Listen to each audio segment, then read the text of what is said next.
All right, and we are live. Hey, everyone, welcome back again. I am Otis Toussaint. I work for the 5th Medical Recruiting Battalion, and we are going to have a discussion today on Army hiring and Army careers and Army medicine, and just a phenomenal slew of things that you all may be looking for regarding our Army medicine. So I hope you enjoyed today's discussion, and of course, participation is always welcome. So I hope you enjoy. So let's go ahead and play a quick video for you that I think that you will enjoy. So here we go. Grab that. And I'll share it right here. And it goes right there.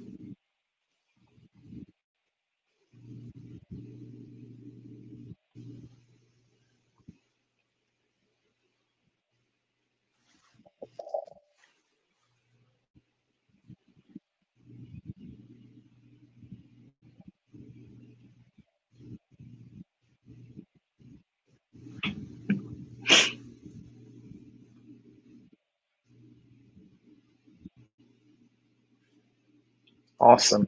Awesome video. Hold on.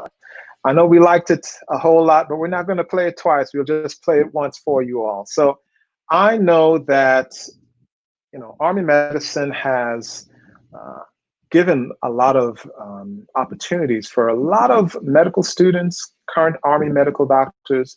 And I want to bring to you a slew of course, Army medical recruiters and my battalion commanders. So as the first guest on our discussion today, let's go ahead and add the battalion commander of the 5th Medical Recruit Battalion.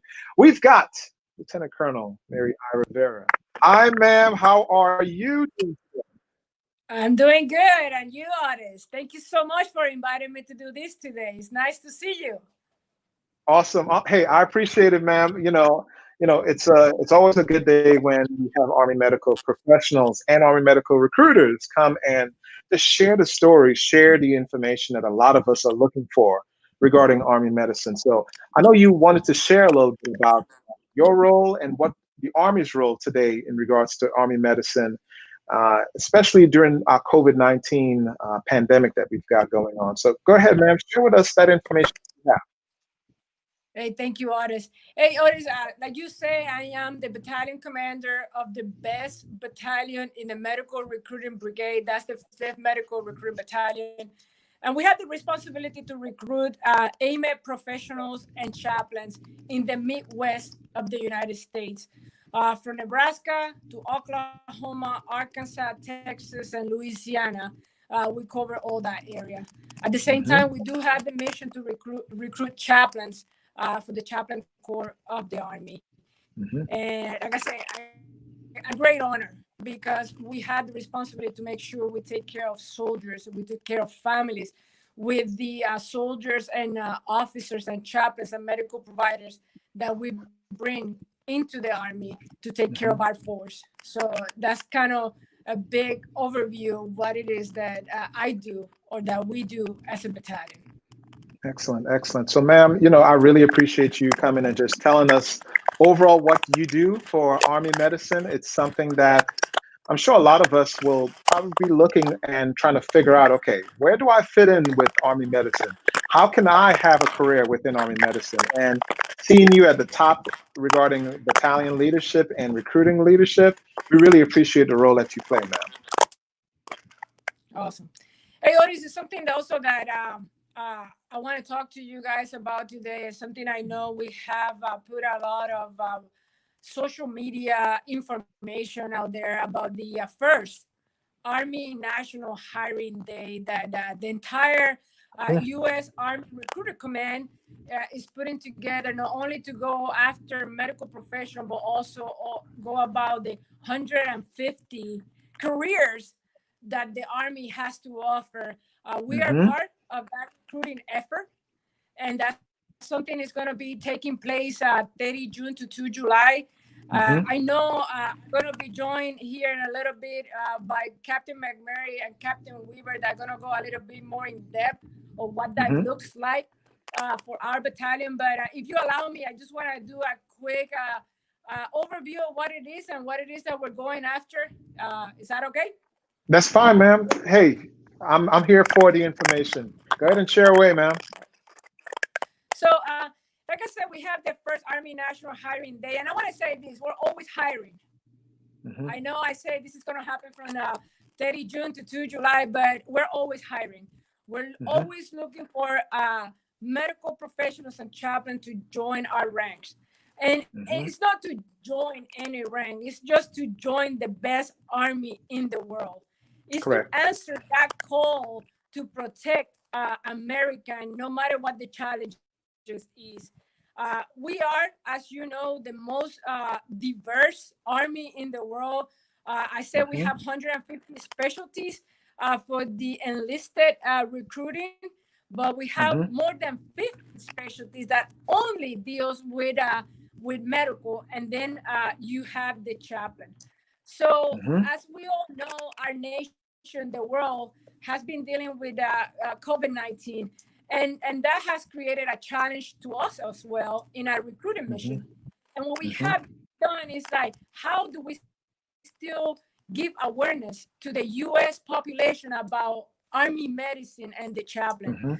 And like anything, we have gone to virtual to do a virtual campaign. The battalion did the COVID-19 virtual campaign that we implemented in the whole battalion. Is trying to exploit all those social media platforms that we have to make sure we continue to put the message out about what AMEDD, Army Medicine, and the Army Medical Department is, and what the chaplain is. So, like anything, we have to adjust, and we have to be innovative about that. So we're using this specific time frame, Army National Hiring Day, just to exploit and use our virtual our social media platform to express our message and create awareness about Army medicine and the chaplains. You're going to hear that as an Army Medical Department, we have a lot of incentives for the active component, for the Army Reserve, from student loan repayments to accession bonuses and different things that we have. But I want to show you the best incentive of all is to serve your country, is to take care of your soldiers and to take care of your family. And that's what we do as an Army professional. Take care of family, take care of soldiers, and as a chaplain, we take care of our souls, right? Our soldiers' soul, because that's important, and that's something we go after. So, like I said, we have recruiters available during this specific time, 30 June to 2 July. They're going to be available 24/7. We have, you see the name in the bottom of the screen for Captain McMurray. That's somebody that you can reach out to. If you are in the Arkansas area, she will be your recruiter. She will be the one that will talk to you about these specialties. But if you're not, and you still want to find more information about these 50 specialties that we have, reach out to her. She will connect you to the recruiter to make sure you get the right information. We have recruiters all the way in the United States. There's not a location that you will not be able to reach our recruiter, and we will be able to connect you to that. So again, I just want to, like I said, take this opportunity to talk about that. What are we doing? How we are using that to create that awareness that we need the population, the citizens to know, hey, we are the Army Medical Department, and we're here to take care of our soldiers, our family, and we're here to do that. So I just wanted to say that, Otis. Thank you so much, and thank you for the opportunity and to say this message. And we're always here. We're recruiting. We're hiring every day. So reach out to our recruiter. Even Saturdays and Sundays, send us a shout out. We will get you to the right recruiter, depending on where you are in the country. We will get you that point of contact. So we really appreciate your words today, man. Thank you, Otis. It's always an honor. I know I'm here with two of my high-speed recruiters because they are, and I know they're going to take it from here and take us and give us more information about that. So thank you, Otis. I got you, ma'am. I got you. So you know, we really appreciate Colonel Rivera's words, just sharing exactly what the Army's role is regarding Army medicine, recruiting. We are looking for medical professionals, and we're looking for students, the best students to put into college, medical school, of course, to get their school fully paid for. And you know, I'm going to have now two of our Army medical recruiters to join us in our discussion today. The first person is Captain TASHIMA McMurray, and the next person is Captain Holly Weaver. So let's add them on to the stream right here. What's going on, team? How y'all doing today? Doing well, doing well. How are you, Otis? We're doing good. Hey, I'm doing well. I'm blessed and highly favored. Today has been a great day. Today's been a day that I'm enjoying, just the opportunity to work, telling the Army story, publicizing talent that we have, and of course, hearing the incentives that I'm sure a lot of us are kind of interested in learning about Army medicine. Now, typically when you hear Army medicine, you may think, okay, am I going to be thrown into the bushes and start, shooting my weapon, and that's what the Army is all about? But that may be not necessarily the correct information. Captain Holly Weaver, can you tell us a little bit about breaking that mold, essentially, about what's that all about? That misinformation. What's that all about? Absolutely. Well, first off, thank you so much for having us, Otis. And of course, a shout out to the 5th Medical Recruiting Battalion. It is a beautiful day out there, and it's always a great day to do another live stream with you and for our battalion. But like you said, sometimes people have the misconception of, well, it's the Army, am I going to be in danger? Am I going to be, on the front lines? You are the front lines of medicine, working in our, our health centers, our hospitals, in deployed settings. You're going to be working in a combat support hospital on the base. There are opportunities where you might work a little bit closer to combat, but generally speaking, our healthcare providers provide the same kind of care that they would back in the United States when we are abroad. So I'm an Army nurse myself, and it's truly been an honor. And one of the things that my parents, that was one of their first questions that they brought up, deployment, what would you be doing? And, after some education and some, explaining of how it works, they were fully supportive of me becoming an Army nurse and have, backed my career and everything I've been doing for the last 10 years. Got you. So we're at the forefront of medicine, you would say. We're at the forefront of medicine. Is it civilian medicine, public medicine? What kind of forefront are we at? What kind of medicine are you talking about? How about you, Captain McMurray? Tell us what that's all about? Well, the Army is at the forefront of all medicine. I truly believe that. I say that proudly, right? So the Army is one of the largest medical institutes in the world, with top-notch medical facilities, cutting-edge treatments, sophisticated capabilities with telemedicine, and not to mention we're the only one that has the only trauma and burn center in the Department of Defense was located in San Antonio, Texas. Not to mention all the research institutions that we have, like the Walter Reed Army Medical Institute, right, which has played a pivotal role in the response in detecting different infectious diseases such as Ebola, the Zika virus, as well as COVID-19.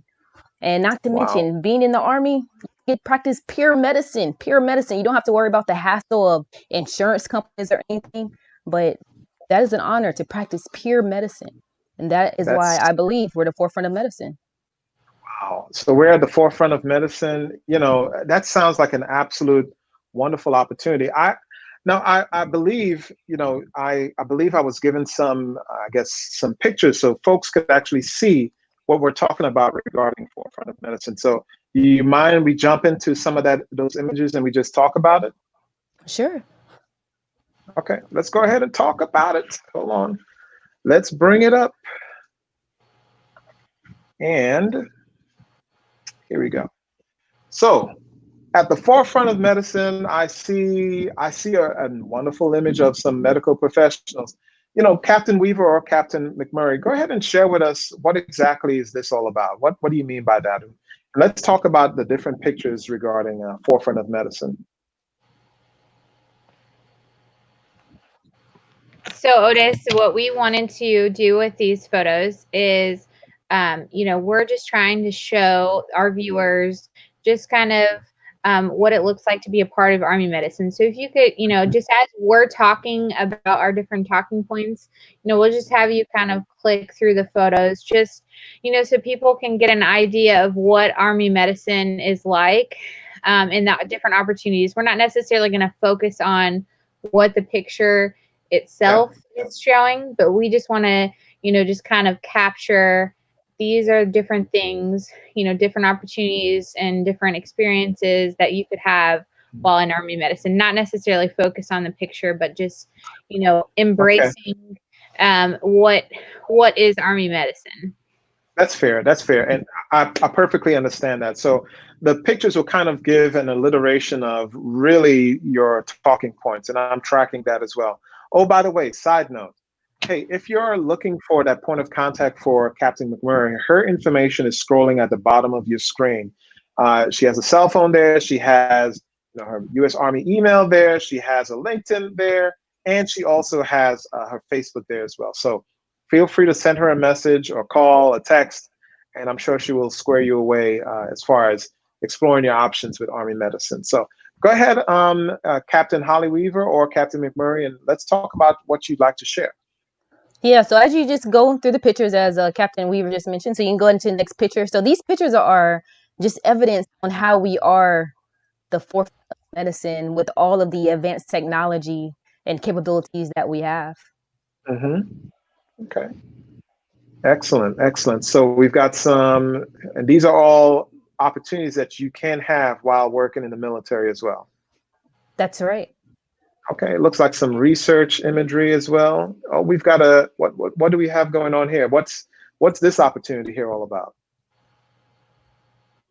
So this would just be looks like they're in the emergency room and providing, the first initial assessment upon arrival, just providing that excellent high quality care. And like Captain McMurray said, we have the opportunity to provide that peer-to-peer medicine where we are actually taking care of one another. We're taking care of family members.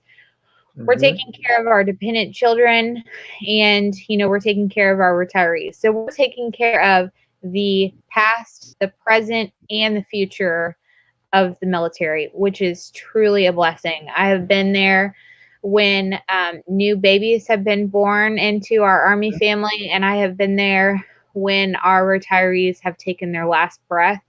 And that has been one of my life's biggest honors, being there full circle, seeing all phases of life and being able to be that compassionate provider as a nurse, serving in my role as an Army nurse. Tracking. So these are at the forefront of medicine. Okay, we're tracking. And so we've got another captain here. These are really good alliterations that's showing us examples of how the Army's at, I don't want to hammer away that word too much, but you really want to hammer down that point. And the Army, hey, we are at that significant point of when the rubber meets the road regarding medicine. So these are excellent imagery so that folks could really understand what we do. Okay. Wonderful. So what, in regards to the next sets of roles that we play in the military, I believe humanitarian work is what we do as well. Captain McMurray, talk to us about what this humanitarian work is all about. Yes. So in the Army, you can definitely have the opportunity to do humanitarian, right? So imagine participating in a humanitarian mission in a foreign country in order to provide care to soldiers during peacetime missions, right? So not only is the Army providing you financial incentives, not only are they providing you educational loan repayment, yearly bonuses, continual education, but they also providing you leadership training and the opportunity to go on humanitarian missions from Germany to Italy to Africa to Japan to different places all over. If you can just take a moment and imagine, going to one of those countries and giving that medicine that kid was in dire need for, or giving that medicine to that father or that mother, and all they needed was that medicine, and you were the person to give it to them. Not only that, with the humanitarian missions, but we also help out with disaster relief, such as COVID-19. And Captain Weaver is going to get into the response of COVID-19. Excellent. These I will tell you what, these pictures here remind me a little bit of my time as a prior combat medic. I remember going to Iraq in 2003, and we had some situations where, you know, some kids were looking for some medical care, and myself as a medic, I provided that care. And I remember that fulfilling sort of feeling on the inside. And that's something that I would hope that more people will get a chance to experience. So these are wonderful images. That's reminded me of those good times. So I know we spoke a little bit. You mentioned Captain Weaver talking about COVID-19 and the response there. Captain Weaver, you want to share with us a little bit about that?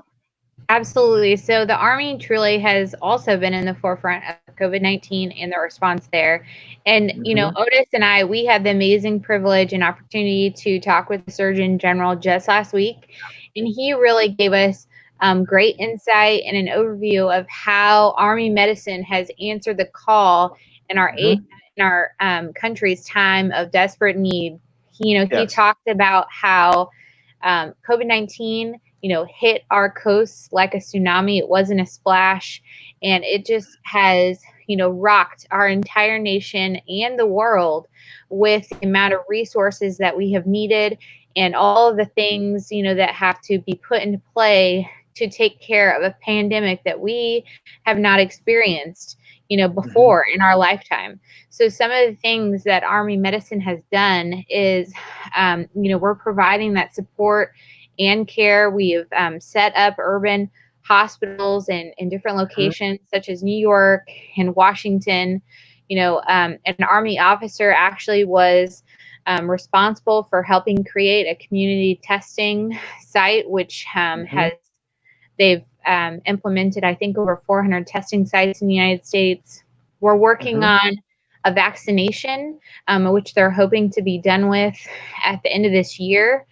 So I know that everyone that's a part of that is, working tirelessly and effortlessly to, they're just working day in and day out to find a cure, to find a vaccination, that's going to protect us from COVID-19. General Dingle also talked about just the amazing response of our retiree medical providers who answered the call to come off of retirement and to come help with the COVID-19 efforts. And I believe he said it was over 165 officers. I can't remember the exact number, but I know that thousands answered the email that was sent out saying that they were ready to come back, put this uniform on, and help our nation in its desperate time of need. So how truly amazing is that you have this distinct group of people, less than 1% of our population, that's serving, that they are they have since done their service, their 20 years.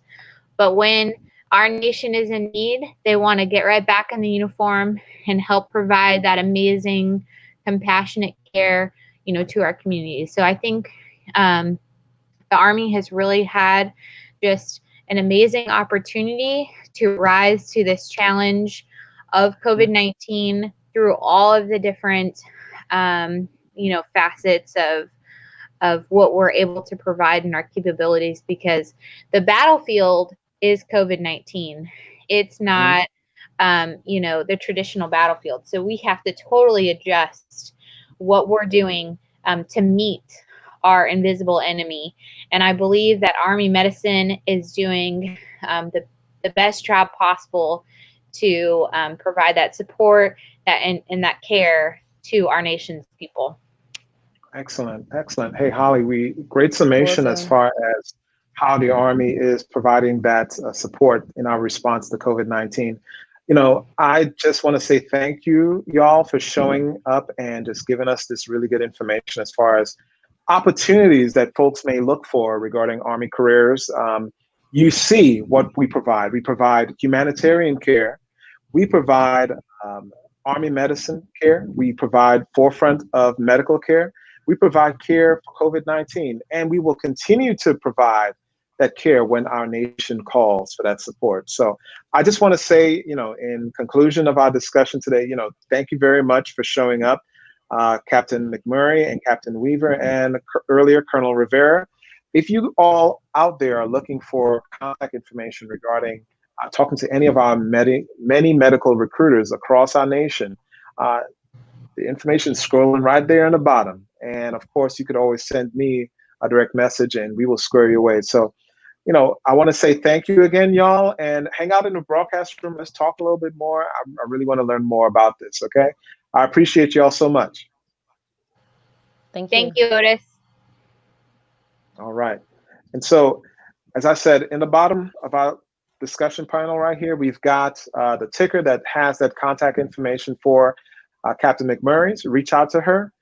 You can reach out to any of our recruiters from all the way up in Iowa to all the way down to New Orleans. We're all over the United States. And if you're looking for that point of contact, if you're looking for your next career in Army medicine, if you want to come on back and support us, if you want to earn scholarships, loan repayments, etc., that opportunity is there for you. So as I say in parting every single time during our discussions, you take care of yourself, take care of your family, take care of others. And what's your warrior?